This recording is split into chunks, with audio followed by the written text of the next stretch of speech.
ان دنوں میں کیے جانے والے جو اعمال ہیں وہ جہاد سے بھی افضل ہے، تو رسول اللہ صلی اللہ علیہ وسلم نے فرمایا جہاد سے بھی افضل ہے۔ بسم اللہ الرحمن الرحیم۔ ناظرین، آپ دیکھ رہے ہیں القمر ٹی وی اور میں ہوں آپ کا میزبان عدنان نثار۔ ذی الحجہ کا آغاز ہو چکا ہے۔ اسی سلسلے میں ہمارے ساتھ القمر ٹی وی کا ریسرچ اسکالر موجود ہے، حافظ عثمان اللہ بن عباس۔ آج ہم ان سے بات کریں گے ذی الحجہ کے احکام و مسائل کے حوالے سے۔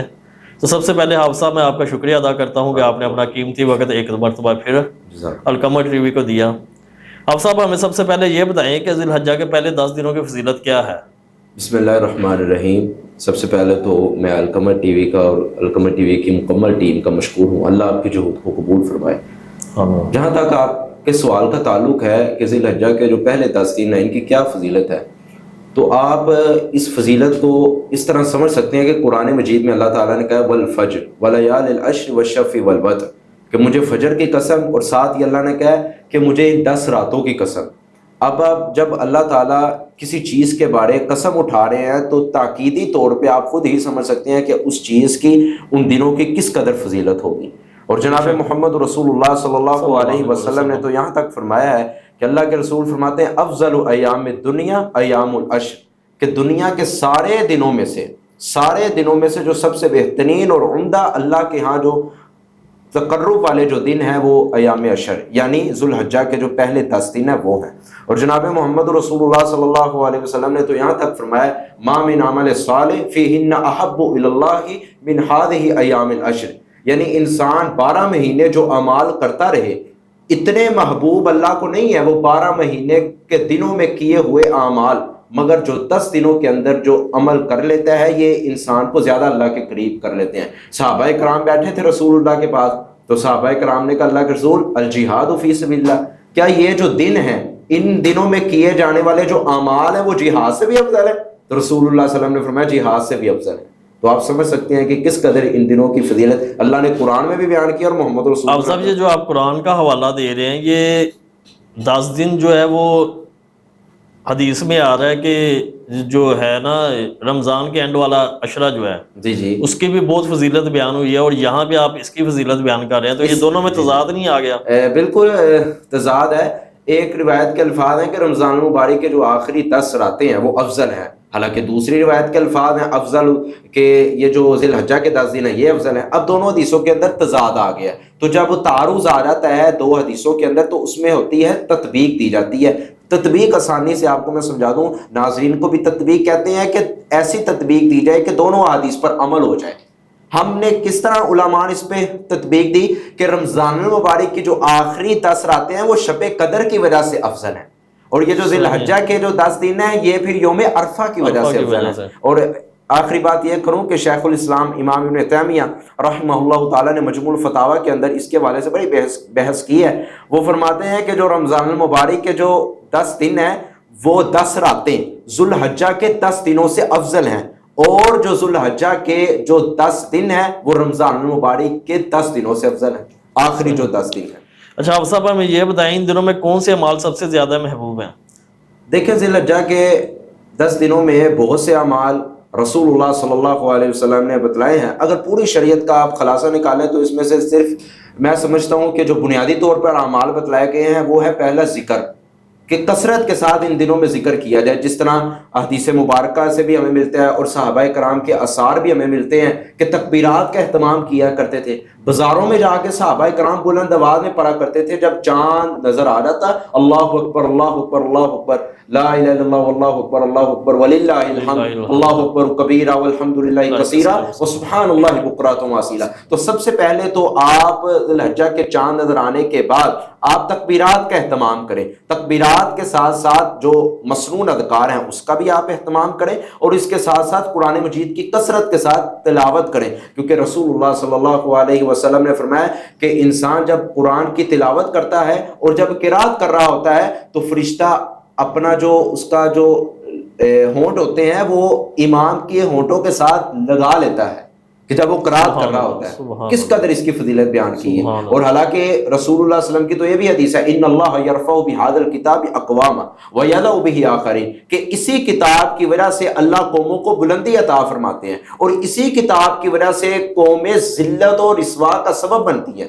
کیسے؟ جب آپ کتاب کو پڑھیں گے، کتاب کو عملی جامہ، اس کے احکامات کو عملی جامہ پہنائیں گے، عملی زندگی کے اندر لے کے آئیں گے، کثرت سے تلاوت کریں گے۔ میں یہاں ایک بات عدنان صاحب میں کرنا چاہوں گا، ایک تو ہے موبائل سے قرآن پڑھنا۔ اب یہاں جائز ناجائز کا مسئلہ نہیں ہے، قرآن آپ موبائل کے اندر اگر ڈاؤن لوڈ ہے آپ وہاں سے بھی پڑھ سکتے ہیں، جائز ہے، مصحف سے بھی پڑھ سکتے ہیں، جائز ہے۔ اب یہاں جائز ناجائز کا مسئلہ نہیں رہ جاتا، اب یہاں مسئلہ رہ جاتا ہے افضلیت کا، کہ افضل ترین عمل کیا ہے۔ تو افضل ترین عمل یہ ہے کہ مصحف سے تلاوت کی جائے۔ جب کا یہ موبائل آ گیا نا، ہم نے مصحف کو پڑھنا چھوڑ دیا، کم کر دیا۔ تو سب سے افضل طریقہ کیا تھا؟ مصحف کو کھول کے، جتنی مصحف کھول کے تلاوت کرنے کی برکات ہے، میں سمجھتا ہوں اتنی موبائل سے آپ پڑھیں تو اتنی برکات نہیں ہے۔ اب صاحب ہمیں یہ بتائیں یوم عرفہ کے روزے کا کیا حکم ہے؟ عدنان صاحب، یوم عرفہ کا روزہ رسول اللہ صلی اللہ علیہ وسلم نے اس کی بہت زیادہ فضیلت بیان کی ہے۔ آقا علیہ السلام نے فرمایا سیام یوم عرفہ، کہ جو یوم عرفہ کا روزہ رکھ لیتا ہے، احتسب اللہ، کہ اللہ تعالیٰ اس قدر اس پہ خوش ہوتا ہے اور اس قدر اس کو ثواب سے نوازتا ہے۔ کیسا ثواب؟ کہ رسول اللہ صلی اللہ علیہ وسلم نے فرمایا کہ اللہ تعالیٰ 1 سال 2 سال کے گناہوں کو معاف کر دیتا ہے، 1 سال کے جو موجودہ گناہ ہیں اور 1 سال قبل اور بعد، 1 سال قبل جو پیچھے گزر گیا اور ایک آنے والے جو ہمیں ابھی ذہن پتہ ہی نہیں ہے کہ ہم نے کون سے گناہ کرنے ہیں یا نہیں کرنے۔ مگر یوم عرفہ کا جو روزہ رکھتا ہے اللہ وہ بھی گناہ معاف کر دیتا ہے۔ اور یہاں میں ایک بات رک کے یہ بھی کرنا چاہوں گا کہ حاجیوں پہ تو یوم عرفہ کا روزہ فرض نہیں ہے، حاجی تو نہیں رکھیں گے۔ کیوں؟ کیونکہ وہ یوم عرفہ میں ٹھہر کے اللہ سے مناجات کر کے بخشش کروا لیتے ہیں، مگر اللہ نے غیر حاجیوں کو بھی محروم نہیں رکھا۔ غیر حاجیوں کو بھی اللہ تعالیٰ نے محروم کیوں نہیں رکھا؟ کیونکہ وہ یوم عرفہ کا روزہ رکھیں، وہاں حاجی حج کر کے بخشوا لیتے اپنے گناہوں کو۔ جو غیر حاجی جو استطاعت نہیں رکھ سکتے تھے وہ اپنے ممالک میں رہ کے یوم عرفہ کا روزہ رکھے۔ یوم عرفہ کا روزے کی وجہ سے بل بوتے اللہ تعالیٰ 2 سال کے گناہوں کو قبل اور بعد گناہوں کو معاف فرما دیتے ہیں۔ اب صاحب مجھے یہ بتائیں کہ یہ تکبیرات جو ہیں یہ کب تک پڑھنی چاہیے؟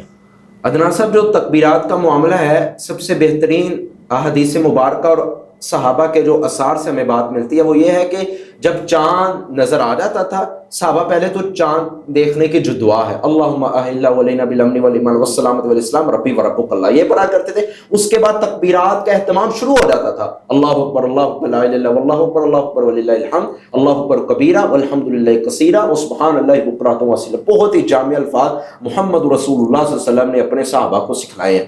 یہ کب پڑھنے ہیں اس کے بارے بھی 1-2 روایتیں آتی ہیں۔ حضرت علی رضی اللہ تعالیٰ عنہ سے جو روایت آتی ہے نا، وہ آتی ہے کہ وہ ایام تشریق کے دنوں میں 14 ایک تھے 11 12 13 وہ 14ویں دن کو بھی شمار کیا کرتے 14 دن تک۔ جی یوم ایام تشریق، یعنی عید کے آپ کہہ رہے ہیں 3 دن کے بعد تک۔ جی بالکل، مگر حضرت علی 14ویں دن کو بھی شمار کرتے تھے۔ مگر جو زیادہ اتھینٹک جو قول اور موقف اور جو روایات کو دیکھتے ہوئے نا، وہ یہ ہے کہ چاند دیکھنے کے بعد سے لے کے ایام تشریق 13 ذی الحجہ کی نماز عصر تک آپ تکبیرات کا اہتمام کریں گے۔ اب سوال یہ بھی پیدا ہوتا ہے کہ کیا ہر نماز کے بعد؟ تو ہر نماز کے بعد بھی بلند آواز سے پڑھ سکتے ہیں۔ امام بخاری رحمہ اللہ تعالیٰ نے باب باندھا ہے اس کے بارے، اور صحابہ کرام کے بھی اثار ملتے ہیں۔ صحابہ کرام کے اثار کو دیکھتے ہوئے علماء نے یہ استدلال کیا ہے کہ آپ ہر نماز کے بعد اونچی آواز سے بلند آواز سے تکبیرات پڑھ سکتے ہیں، مگر ایک شرط بھی ساتھ لگائیے، دوسرے نمازی خلل محسوس نہ کریں۔ یہ مجھے بتا دیں کہ امام جیسے ہی سلام پھیرے گا، جی پیچھے جو مقتدی ہے، کیا وہ بلند آواز سے پہلے تو کہا جاتا ہے اللہ اکبر؟ یہ پہلے ضروری ہے، یہ پہلے اللہ اکبر استغفر اللہ استغفر اللہ، یہ کہنے کے بعد پھر آپ پھر تکبیرات۔ کچھ لوگ ایسا کرتے ہیں کہ وہ سلام پھیرتے ہیں اور ساتھ ہی تکبیرات بلند آواز سے کہنا شروع ہو جاتے ہیں۔ یہ درست طریقہ نہیں ہے۔ سب سے پہلے تو جو نماز ہے، نماز کے بعد جو مسموع رسول اللہ صلی اللہ علیہ وسلم کا عمل تھا وہی ملتا ہے کہ بلند آواز سے اللہ اکبر کہتے ہیں، 3 مرتبہ استغفر اللہ کہتے ہیں، پھر صحابہ کرام۔ تکبیرات کتنی مرتبہ کہی جائیں گی نماز کے بعد؟ تکبیرات کے کوئی تعداد نہیں ہے، 1 مرتبہ بھی آپ پڑھ سکتے ہیں، 3 مرتبہ پڑھ سکتے ہیں، جتنی آپ، یعنی وہ کہتے ہیں نا کہ جنہ گور پاؤ گے اتنا ہی میٹھا۔ اچھا مجھے یہ بتائیں، رمضان کے 10 دن زیادہ افضل ہیں یا ذی الحجہ کے 10 دن زیادہ افضل ہیں؟ جی، یہ بھی بہت ایک بحث آج کل سوشل میڈیا پر وائرل ہو رہی ہے کہ ایک روایت آتی ہے کہ رمضان المبارک کے جو آخری جو 10 راتیں ہیں وہ افضل ہیں، اور دوسری روایت کے الفاظ ہیں افضل ایام دنیا ایام العشر، کہ سب سے زیادہ دنیا میں سے سب سے زیادہ افضلین ترین جو دن ہے وہ ذوالحجہ کے جو 10 دن ہیں۔ تو ان دونوں حدیثوں کے اندر تعارض آ گیا. جب تعارض آ جائے تو پھر دونوں حدیثوں میں تطبیق دی جاتی ہے. تو تطبیق یہ دی گئی ہے، علماء نے تطبیق یہ دی ہے کہ جو رمضان المبارک کی جو آخری راتیں ہیں وہ شب قدر کی وجہ سے ان کو افضل قرار دیا گیا ہے. جو ذو الحجہ کے جو 10 دن ہیں ان کو یوم عرفہ کی وجہ سے افضل قرار دیا گیا ہے. اور شیخ الاسلام ابن تیمیہ رحمہ اللہ تعالیٰ نے بھی اس کے بارے بحث کی ہے. وہ کہتے ہیں کہ جو رمضان المبارک کی جو 10 راتیں ہیں وہ ذی الحجہ کے 10 دنوں سے افضل ہیں، اور جو ذی الحجہ کے جو 10 دن ہیں وہ رمضان المبارک کے 10 دنوں سے افضل ہیں. یعنی یہاں دن اور رات کا تھوڑا تبدیل کیا گیا ہے، باقی دونوں افضل ہیں. اس کو شب قدر کی وجہ سے فضیلت حاصل ہے اور یہ ذو الحجہ کو یوم عرفہ کی وجہ سے فضیلت حاصل ہے. آپ صاحب مجھے یہ بتا دیں، یہ ان 10 دنوں میں کون سے ایسے کام ہیں جن سے زیادہ اجتناب کرنا چاہیے، اور کون سے جو ہے نا ایسے کام ہے کہ جن ہم زیادہ سے زیادہ کریں تاکہ اللہ کا زیادہ سے زیادہ ہمیں جو ہے نا قرب حاصل ہو؟ محترم عدنان صاحب، سب سے پہلے تو میں یہ بات سمجھتا ہوں کہ اگر آپ ان 10 جو دن ہیں اگر آپ اس میں خیر حاصل کر سکتے ہیں اور خیر حاصل کرنا چاہتے ہیں اور آپ کا ارادہ بھی ہے تو سب سے پہلے آپ کو معصیت کو چھوڑنا پڑے گا، گناہوں سے اجتناب کرنا پڑے گا. کیونکہ قرآن مجید میں اللہ تعالیٰ نے فرمایا ہے کہ وہ انسان کبھی بھی خیر حاصل نہیں کر سکتا کہ جب تک وہ گناہوں کی دلدل سے باہر نہ نکلے. کیونکہ جناب محمد رسول اللہ کا ارشاد ہے ان المؤمن اذا اذنب قالت نقطۃ سوداء فی قلبی، جب بندہ مومن کوئی گناہ کرتا ہے تو اس کے دل کے اوپر سیاہ نقطہ لگا دیا جاتا ہے. حالانکہ جب وہ توبہ نہیں کرتا تو گناہ پر گناہ کرتا چلا جاتا ہے، تو پھر وہ جو سیاہ نقطہ ہے وہ پھر سیاہی کے اندر تبدیل ہو جاتا ہے، حتیٰ کہ سارا دل کالا سیاہ ہو جاتا ہے، دھبے پڑ جاتے ہیں اس دل. پھر ظاہر بات ہے عدنان صاحب، ایک دل ہے، گناہ اور نیکی یہ تضاد چیزیں ہیں. ایک ہی وقت کے اندر ایک ہی دل میں گناہ اور نیکی جمع نہیں ہو سکتی. دل ایک ہے، اس دل میں یا تو خیر آئے گی یا شر آئے گی. بالکل. اگر آپ ان 10 دنوں کے اندر اللہ کا قرب حاصل کرنا چاہتے ہیں تو قرب حاصل کرنے کے لیے سب سے بنیادی جو بیس ہے وہ آپ کی یہ ہونی چاہیے کہ آپ کلی طور پہ گناہوں سے اجتناب کرنا شروع کر دیں. اب گناہ کون سے؟ سب سے بڑے گناہوں میں سے میں جو سمجھتا ہوں کہ معاشرے کے اندر عروج پکڑتے جا رہے ہیں وہ یہ ہے کہ غیبت، چغلی. یہاں سے نماز پڑھ کے اس چیز کو کوئی برا سمجھتا بھی نہیں، برا سمجھتا نہیں نا. اسی طرح نا جناب محمد رسول اللہ نے جس طرح ہماری ماں جی عائشہ رضی اللہ تعالیٰ عنہ سے فرمایا تھا کہ عائشہ چھوٹے چھوٹے گناہوں سے بھی بچو، یہ چھوٹے چھوٹے گناہ کل قیامت کے دن پہاڑ بنا دیے جائیں گے. یعنی آج جھوٹ کو چھوٹا گناہ سمجھا رہا ہے، حالانکہ کبیرہ گناہ، چغلی کو غیبت کو چھوٹا گناہ سمجھ کے اس کو نظر انداز کر دیا جا رہا ہے کہ کوئی مسئلہ نہیں، چھوٹا گناہ کر لیتے ہیں. اور حالانکہ یہ تو مساجد کے اندر چیز آ چکی ہے. آپ دیکھیں گے کہ نماز پڑھ کے السلام علیکم ورحمۃ اللہ بھی کہنے کی دیر ہے تو ہماری چگلیاں شروع ہو جانی ہیں. ٹولے کے ٹولے بٹھا کے یہ چگلیاں کرنا شروع کر دیتے ہیں، خاص طور پہ نمازی احباب. یہاں سے آپ نماز پڑھ رہے ہیں اور چگلی کر کے اپنی نماز کو ضائع کروا رہے ہیں. آپ کس طرح اپنی نیکیوں کو سیو کر رہے ہیں؟ جہاں نیکی کرنے کا قرآن مجید نے حدیث طیبہ میں حکم دیا گیا ہے وہاں اللہ تعالیٰ نے ساتھ نیکی کو سیو کرنے کے ذرائع بھی بیان کیے گئے ہیں.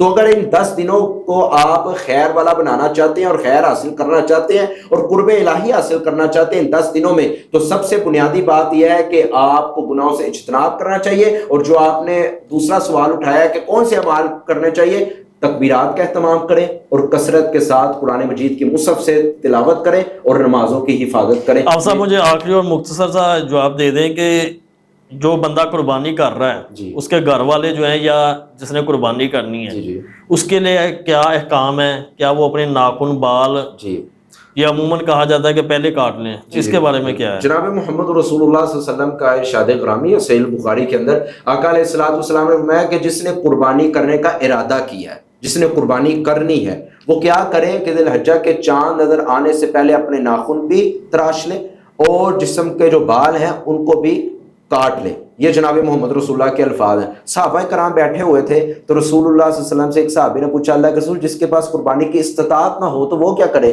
فرمایا جس کے پاس قربانی کی استطاعت نہیں ہے اگر وہ بھی ناخن کو تراش لیتا ہے اور جسم کے بالوں کو کٹوا لیتا ہے تو رسول اللہ صلی اللہ علیہ وسلم نے فرمایا اس کو بھی قربانی کے بلبوتے اللہ تعالیٰ ثواب عطا کرتے ہیں، قربانی کے بدلے ہی. جو بندہ قربانی کر رہا ہے کیا اس کی بیوی کو بھی قربانی کا اتنا ہی ثواب ملے گا یا صرف وہ قربانی کرنے والے کو ہے؟